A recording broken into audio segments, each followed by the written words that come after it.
খালাম এই গরু গোস্ত রান্দি লইয়েছে রে হে রে একদিন ভাত খাইলে পেট ভরে যাবে যারা দেখতেছেন একজন জিভে পানি নাই জানেন গরু গোস্ত কিনে খাইয়েন মজা মজা খুব মজা গরু গোস্ত দিয়ে খাইতে স্বাদ বিরিয়ানি ভাত যা খান খুবই ভালো লাগে গরু গোস্ত দিয়া এই যে বেড়াইতেছি খালাম একবারই কত সুন্দর গ্রামের পরিবেশ দেখতে খুবই ভালো দেখায় আপনারা বেড়াইতে প্রথমে যাইয়ে দেই একটা মুরার খোপ এই খোপের ভিতর দিয়ে কতটা যে মুরাও পালে দেখতে আসি ঘুরে ঘুরে রুমটা আমরা ঘুরে ঘুরে দেখাইতে আসি এত সুন্দর একটা রুম দেখে একটু পানও খায় পানের থালাও রাখছে আলমারির ভিতর সব হাজাইয়ে থুইছে অভাব নাই জিনিসপাতির সব হাজাই থুইছে হাড়ি পাতিল থালা বাড়ি সব গড়ি টড়ি ঘোড়া হাতি ঘোড়া সব আছে ছোট পোলার ছবি আছে কত সুন্দর করে হাজাই রাখছে গ্রামের বাড়ি শহরের বাড়ি না এককাল সুন্দর একটা পরিবেশ খালামায় পালে চিনাস একবারে আইসে এদিকে করতে আছে নই গেছে ভাত চুলায় চড়াই দিয়েছে ভাত হয়ে গেছে ফের অল্প সময় ভিতরে ভাত খাইতে আশা করি ইনশাল্লাহ এই মগো খালাম্মা এই মোরা আজ বেড়াইতে আইছি এই গরুর গোস্ত ভিজাই গরুর গোস্ত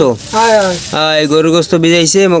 গরু গোস্ত তো রানতে আছে হ্যাঁ ঘেরানে বিদিক হয়ে গেছে মোর কাজ শুরু হয়ে গেছে এত মজার এত সুস্বাদু আজকে গরুর গোস্ত রইবে কইতে পারি না আপনারা এরকম বাড়ি গ্রাম্য পরিবেশে লাকড়ি দিয়ে এরকম চুলায় গোস্ত রানবেন খুব মজা লাগবে খাইতেও খুব মজা লাগে আর গ্যাসের রান্ধন অতটা ভালো লাগে না আপনারা লাকড়ি দিয়ে রানবেন গ্রামের পরিবেশ আমায় গোস্ত রানতে আছে গরুর গোস্ত আর যা যা রানতে আছে সেই লেগে মুই খাইতেই যাম ওরা সবাই আইসি বাড়ির দা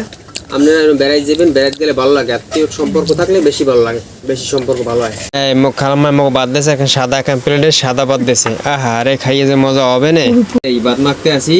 হ্যাঁ খামা ইনশাল্লাহ দেখাম আমরা পুরো দেখতে থাকেন বিড়া বিসমিল্লাহির রহমানির রহিম মুখ খালাম্মা এই গরু গোস্ত রান্ধি লইয়েছে রে হে রে একদিন ভাত খাইলে পেট বইলে যে যারা দেখতে আছেন হে গোজনে জিভে পানি নাই যে আপনারা গরু গোস্ত কিনে খাইয়েন মজা মজা খুব মজা গরুর গোস্ত দিয়ে খাইতে স্বাদ বিরিয়ানি ভাত যা খান খুবই ভালো লাগে গরুর গোস্ত দিয়া